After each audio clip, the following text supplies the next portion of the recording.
बच्चों, आज मैं लेके आया हूँ आपके लिए भाग 6 अर्थव्यवस्था एक नज़र में। अध्याय 1 का ही अंतिम भाग है ये। और आज देखेंगे हम लोग क्या क्या पढ़ना है।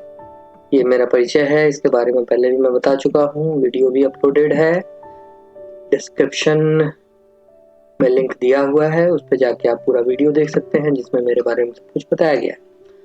पिछले क्लास में हमने बताया था कि अर्थव्यवस्था में कितने क्षेत्र होते हैं: प्राथमिक क्षेत्र, माध्यमिक क्षेत्र, तृतीयक क्षेत्र।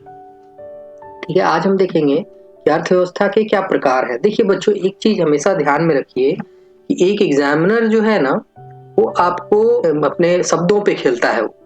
जैसे कभी पूछेगा कि क्षेत्र कौन कौन से हैं, ठीक है, प्रकार कौन कौन से हैं, कितने तरह के प्रकार पूछ सकता है। प्रकार के भी किस किस आधार पे हो सकता है कि जो क्रियाएं हैं, क्रियाएं या गतिविधि जो हो रही है, आर्थिक गतिविधियां, उसके आधार पे बताएं। कभी कभी पूछेगा कि उत्पादन के आधार पे या स्वामित्व के आधार पे बताएं, स्वामित्व के आधार पे बताएं।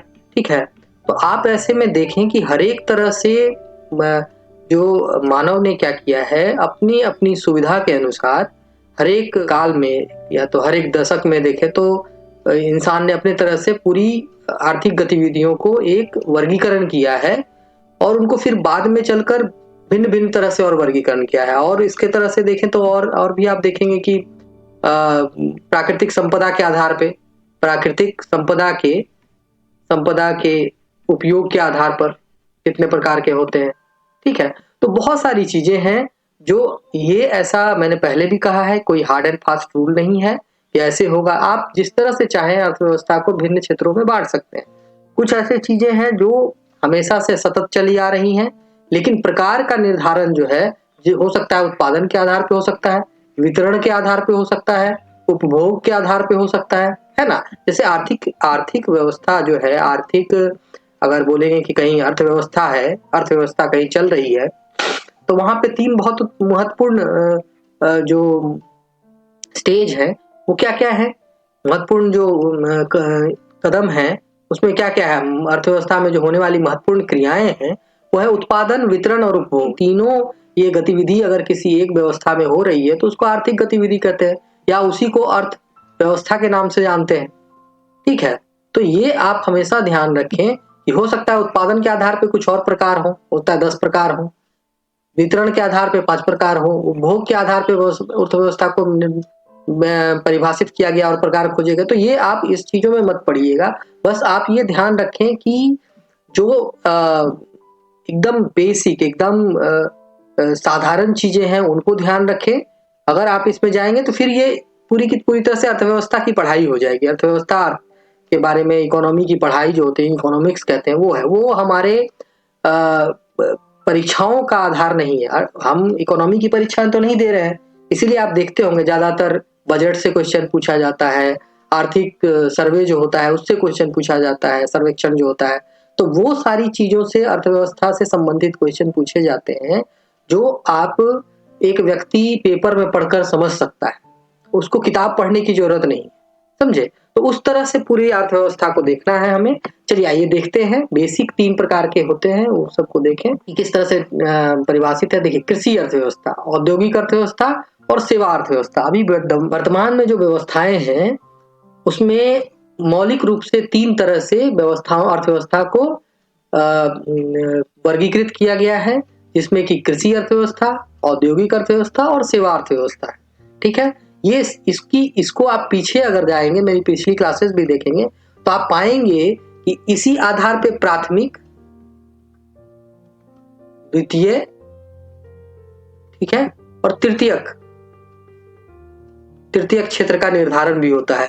आप देखेंगे तृतीय क्षेत्र में जनरली सब वो लोग आ जाएंगे जो सेवा से जुड़े हुए हैं, और द्वितीय क्षेत्र में आ जाएंगे जो औद्योगिक इकाइयां हैं। प्राथमिक क्षेत्र में कृषि से संबंधित, कृषि आधारित उद्योग आ जाएंगे। तो आप ये देख रहे हैं कि वही मौलिक चीजें कुछ हैं जो पृथ्वी पर प्राकृतिक संपदा के आधार पे जो निर्धारित की गई हैं, या प्राकृतिक संपदा के उत्पादन, वितरण और उपभोग के आधार पर निर्धारित की गई हैं, उसके बाद क्या किया लोगों ने कि हाँ भाई, हम प्राथमिक क्षेत्र वाले को एक नई अर्थव्यवस्था का नाम देंगे, उसको कृषि अर्थव्यवस्था बोलेंगे। अच्छा कोई बात नहीं, द्वितीय क्षेत्र वाले को हम औद्योगिक अर्थव्यवस्था का नाम दे देंगे, और तृतीय क्षेत्र वाला काम जो कर रहा है उसको सेवा अर्थव्यवस्था का नाम दे देंगे, ठीक है ना। तो ये अपने हिसाब से अपनी सुविधा अनुसार मानव ने किया है। तो उसको अब आ जाए देखें, थोड़ा सा इसकी परिभाषाएं देख लें। एक अर्थव्यवस्था को कृषि प्रधान कहा जाता है या कृषि अर्थव्यवस्था कहा जाता है यदि उसके सकल घरेलू उत्पाद, अब देखिए इसकी जो संकल्पना है, इसके बारे में जो चर्चाएं हैं वो हम लोग जो राष्ट्रीय आय के बारे में पढ़ेंगे तो उसमें पढ़ेंगे। मैं आपको अभी समझा दूं, सकल मतलब होता है कुल, घरेलू मतलब एक क्षेत्र में होने वाला, ठीक है। घर क्षेत्र मतलब आपका घर भी हो सकता है, आपका जिला भी हो सकता है, आपका राज्य भी हो सकता है, और आपका पूरा देश भी हो सकता है, और पूरा विश्व भी हो सकता है। देखना यह है कि आप घरेलू शब्द का निर्धारण कहां से कर रहे हैं। तो हम अभी देखेंगे कि देश में होने वाली व्यवस्थाओं को हम घरेलू शब्द का उसके आधार पे निर्धारण कर रहे हैं कि हम देश को मान रहे हैं कि एक घर है, ठीक है ना, उसमें जो उत्पादित सारी वस्तुएं जो उत्पादित हो रही हैं, उसमें अर्थव्यवस्था में जो भी चीजें उत्पादन हो रही हैं, अगर उसमें प्राथमिक क्षेत्रों से 50% या उससे अधिक का हिस्सा होता है, मतलब कि मान के चलिए पूरे देश में जितनी भी चीजें उत्पादन की जा रही हैं, ठीक है, उसमें 50% ऐसी चीजें हैं जो कि प्राकृतिक रूप से, ठीक है ना, प्राकृतिक रूप से कृषि के उपयोग से, कृषि के सहायता से उत्पादित की जा रही है, ठीक है। तो उसको कहेंगे कि हाँ भाई, पूरे उत्पादन जो देश में हुआ उसमें 50% ऐसा उत्पादन हुआ, ऐसी वस्तुओं का उत्पादन हुआ जिसका कृषि से संबंध था, भूमि से संबंध था। कृषि में बहुत सारी चीजें आती है। कृषि में देखिए, अब कृषि क्षेत्र में बहुत सारी ऐसी चीजें आ गई, जैसे आप पहले तो सबसे पहले तो खेती आएगी, उसके बाद आपका वन, जो वन का वानिकी जो जिसको कहते हैं फॉरेस्ट्री, वो आएगी। फिर आप देख लें तो मछली उत्पादन या मछली पालन को भी आ जाएगा, ठीक है ना, मुर्गा पालन, ठीक है ना, बकरी पालन। कहने का मतलब है कि जो चीजें प्राकृतिक रूप से हमारे पास उपलब्ध हैं, उन चीजों का उपयोग कर कर जब अर्थव्यवस्था अपनी घरेलू उत्पादन में 50% से ज्यादा उन चीजों से उत्पादित करती है, तो उनको कहते हैं कि भाई ये कृषि अर्थव्यवस्था हो गई, ठीक है। और ये सारी चीजें देखिएगा रिलेटेड है कृषि से। मुर्गा कहाँ से खाएगा, तो जमीन से उपजा हुआ अनाज है वो खाता है, बकरी भी अनाज खाती है। आप अगर देखें तो गौ पालन भी देख लें, दूध उत्पादन के लिए है, ठीक ना, डेयरी का जो होता है प्रोडक्ट, ठीक है, वो सारा कृषि व्यवस्था में आता है। दुग्ध उत्पादन कृषि व्यवस्था का आधार है, ठीक है ना। बहुत बार एक तरह से देखें तो कभी कभी जो खान में से निकलती है ना, खान की जो खुदाई होती है, खानों की मतलब माइनिंग जिसको इंग्लिश में कहते हैं, वो भी बहुत बार हमारी कृषि व्यवस्था अर्थव्यवस्था में ही आ जाता है। हाँ, उपकरण जो प्रयोग होगा उसको भले औद्योगिक अर्थव्यवस्था का हिस्सा मान लेंगे, लेकिन क्या होता है कि कभी कभी इसको कृषि अर्थव्यवस्था में भी गिन लिया जाता है। लेकिन मैं उस स्तर तक नहीं जाना चाहूंगा, क्योंकि इसकी माइनिंग की जो माइनिंग करने में जो पूरे की पूरी प्रक्रिया है ना, उसमें कृषि अर्थव्यवस्था और औद्योगिक अर्थव्यवस्था दोनों का हाथ आ जाता है। तो इसको मैं उस तरह से मानूंगा नहीं। अभी मैं आपको सीधी सीधी चीजें समझाने की कोशिश करूंगा, जिससे आपको समझ में आए कि हाँ भाई, ये कृषि अर्थव्यवस्था का हिस्सा है। देखिए, आज जो है भारत की बात कर रहा हूं मैं, भारत के परिप्रेक्ष्य में बात करूं तो प्राथमिक क्षेत्र का योगदान है। देखिए, एक तो और आपको समझना पड़ेगा कि ये पूरी तरह से प्राथमिक क्षेत्र पर निर्भर है, ठीक है ना। ये पूरी व्यवस्था जो है प्राथमिक क्षेत्र पर निर्भर है। पिछली क्लास में आप अगर क्लास करेंगे, डिस्क्रिप्शन में लिंक दिया हुआ है, उन पे क्लिक करें और देखें कि पूरी तरह से, और प्लेलिस्ट भी मैं बना देता हूं, प्लेलिस्ट भी बन जाएगी आपके लिए। तो प्राथमिक क्षेत्र से जो उत्पादन हो रहा है वो सब कृषि अर्थव्यवस्था का हिस्सा होंगे। स्वतंत्रता के समय आप देखें तो उद्योग नहीं था हमारे पास, तो भारत एक कृषि प्रधान अर्थव्यवस्था थी। आज क्या हो गया है, कृषि का जो योगदान है वो 18% और उससे नीचे हो चुका है। और इस तरह से देखें तो सेवा अर्थव्यवस्था की ओर हमारी पूरी की पूरी अर्थव्यवस्था अग्रसर है और सेवा अर्थव्यवस्था की तरफ जा रही है। चलिए आइए आगे देखते हैं। तो अभी आज के डेट में अगर देखें, देखिए मैं एक बात मैं बता दूं, मैं फैक्ट्स फिगर्स ज्यादा नहीं दे रहा हूं, मैं जो मौलिक चीजें हैं वो समझाने की कोशिश कर रहा हूँ, मूल चीजें जो परिभाषित हैं या परिभाषा में है। मैं डेटा फिगर की बात तब करूंगा जब मैं आपसे बजट की बात करूंगा, जब मैं आपसे सर्वेक्षण की बात करूंगा, आर्थिक सर्वेक्षण की बात करूंगा, ठीक है ना। तो उसमें हम लोग डेटा को ज्यादा देखेंगे, ठीक है, कि क्योंकि ये सब डेटा जो चीजें हैं ना, देखिए अब ये एक वित्तीय वर्ष के लिए निर्धारित होती है, ठीक है ना। वित्तीय वर्ष में कौन सा देश आगे है, कौन सी कृषि व्यवस्था प्रधान है, या कौन सा देश अभी सबसे ज्यादा कृषि उत्पादन कर रहा है, तो ये हर एक वित्तीय वर्ष में ये परिवर्तित होता रहता है।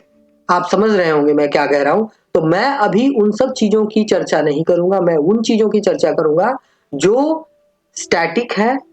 एक होता है, देखिए एक बात समझिए, एक चीज है जो कि स्थूल है, ठीक है ना, स्थैतिक है। स्थैतिक है मतलब ये कृषि व्यवस्था की जो परिभाषा है ये कभी अलग साल में बदलेगी नहीं, ये स्थैतिक है, स्थितिज है। इसीलिए अब कुछ होता है परिवर्तनशील चीजें।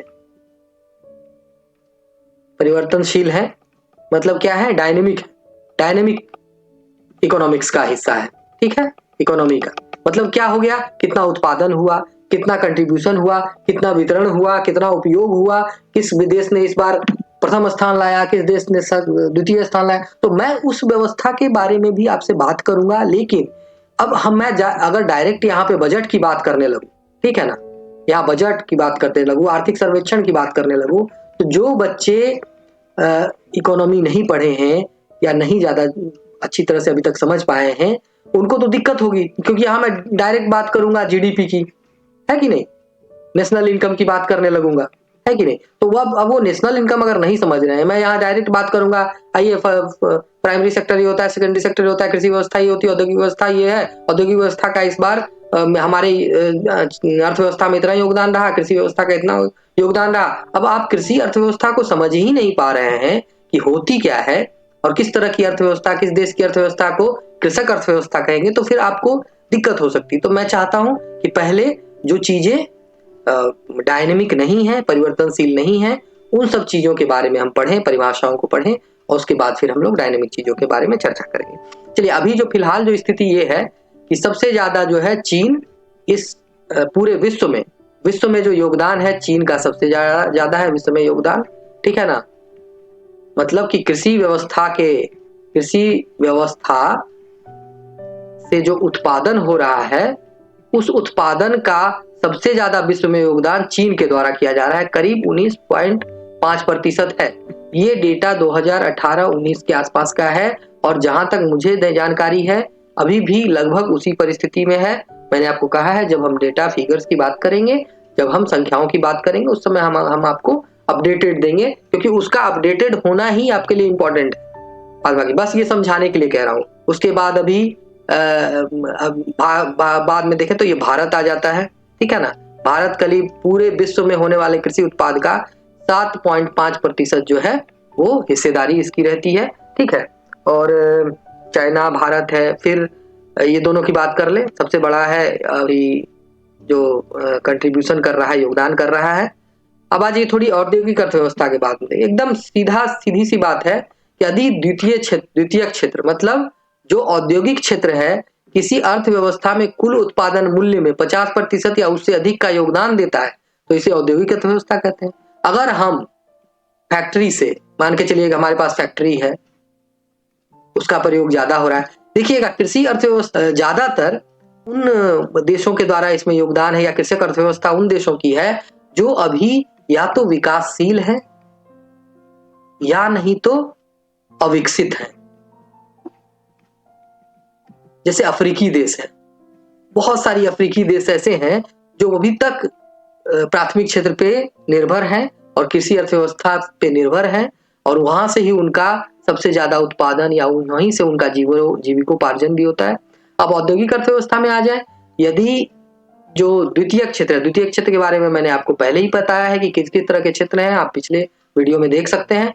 द्वितीयक क्षेत्र के द्वारा मतलब वो क्षेत्र जहाँ पे फैक्ट्री, जहाँ पे बहुत बड़ी बड़ी कंपनी जो है वो उत्पादन करती है, उत्पादन व्यवस्था में लगी हुई, उत्पादन की व्यवस्था में लगी इकाइयां जो हैं, ठीक है ना।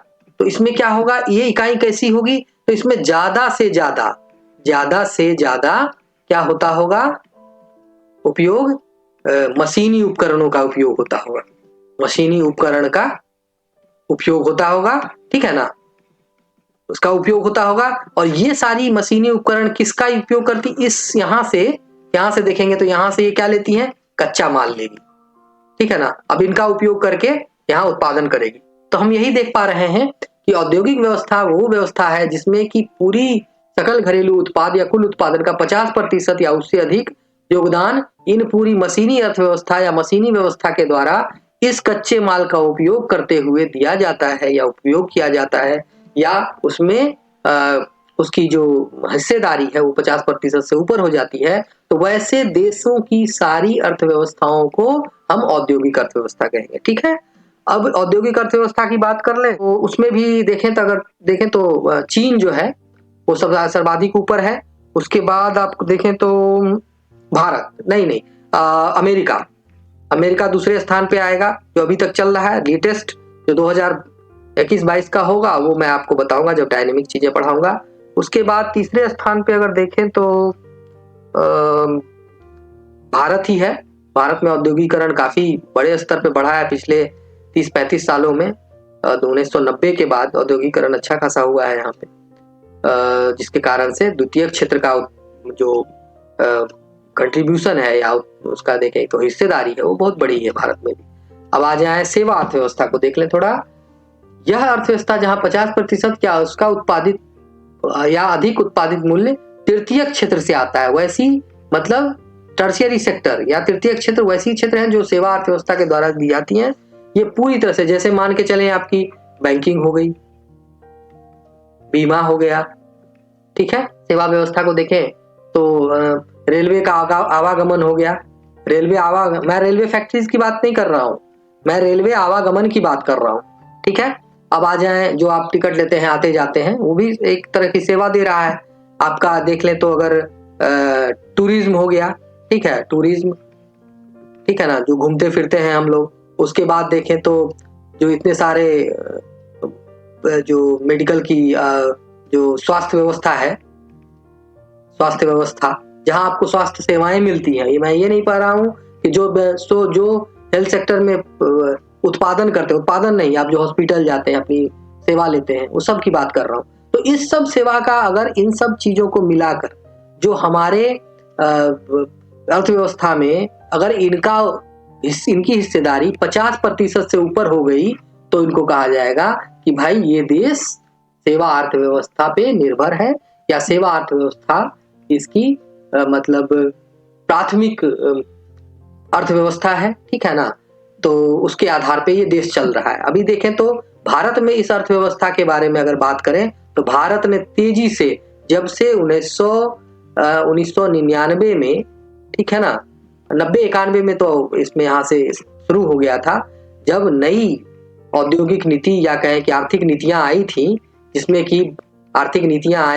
कि हमारा जो है FDI, जिसको प्रत्यक्ष विदेशी निवेश कहते हैं, वो जब बढ़ा तो हमारी अर्थव्यवस्था पूरी तरह से सेवा अर्थव्यवस्था की तरफ अग्रसर होने लगी।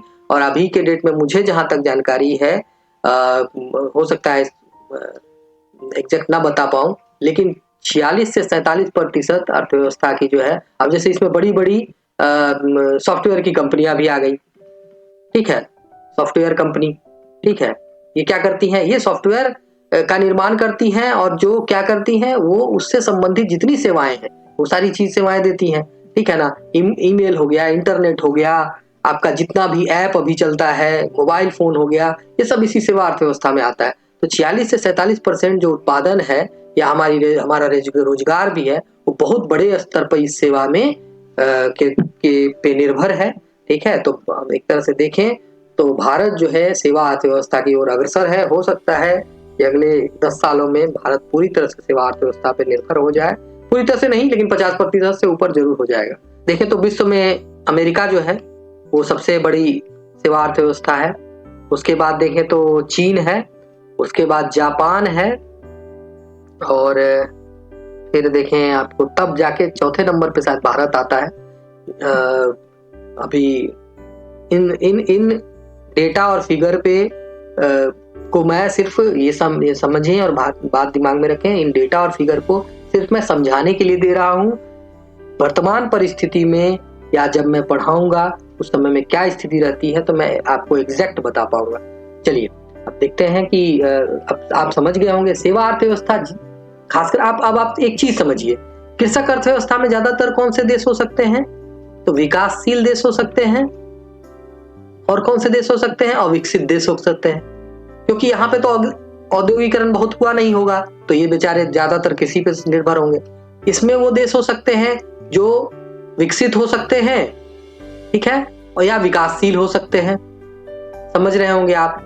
और ये सेवा अर्थव्यवस्था में तो आप देखें तो विकसित देश ही होंगे, क्योंकि उनके पास इन सब व्यवस्थाओं से, क्योंकि ये जो सेवा व्यवस्था है ना, वो इन्हीं दोनों चीजों से के कच्चे माल को, यहीं से कच्चा माल क्या उपयोग करती है, इन्हीं सेवाओं से कच्चे माल का उपयोग ये सेवा अर्थव्यवस्था करती है। तो ये दोनों अर्थव्यवस्थाएं जहां पर मजबूत हैं या ऐसी स्थिति आ चुकी है कि इन सेवाओं अर्थव्यवस्था का जो उत्तरदायित्व है या जो रिस्पॉन्सिबिलिटी है वो पूरी तरह से इसके लिए माल उत्पादित करने में लगी हुई है, तो देखेंगे कि वैसी अर्थव्यवस्थाएं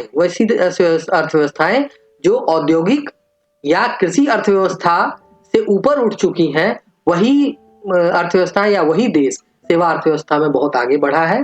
तो उसमें ये आप ध्यान रखें कि किसी भी देश को सेवा अर्थव्यवस्था में बेहतर बनने के लिए औद्योगिक व्यवस्था अर्थव्यवस्था को अपना बेहतर बनाना पड़ेगा, क्योंकि यहाँ आने के लिए इस चीज को उत्तम स्थिति में लाना पड़ेगा, तभी हम सेवा अर्थव्यवस्था की ओर अग्रसर हो पाएंगे पूर्णतः। चलिए अब आगे देखते हैं। अगले भाग में होगा आर्थिक वृद्धि और विकास के बारे में हम लोग बात करेंगे, वो अध्याय 2 होगा। फिर से हम एक नया अध्याय शुरू करेंगे, उसमें बात करेंगे किस तरह से आर्थिक वृद्धि किसे कहते हैं, वृद्धि किसे कहते हैं, और आर्थिक विकास क्या कहते हैं, उनके अलग अलग मायने क्या हैं। चलिए तब तक के लिए धन्यवाद। Thank you very much.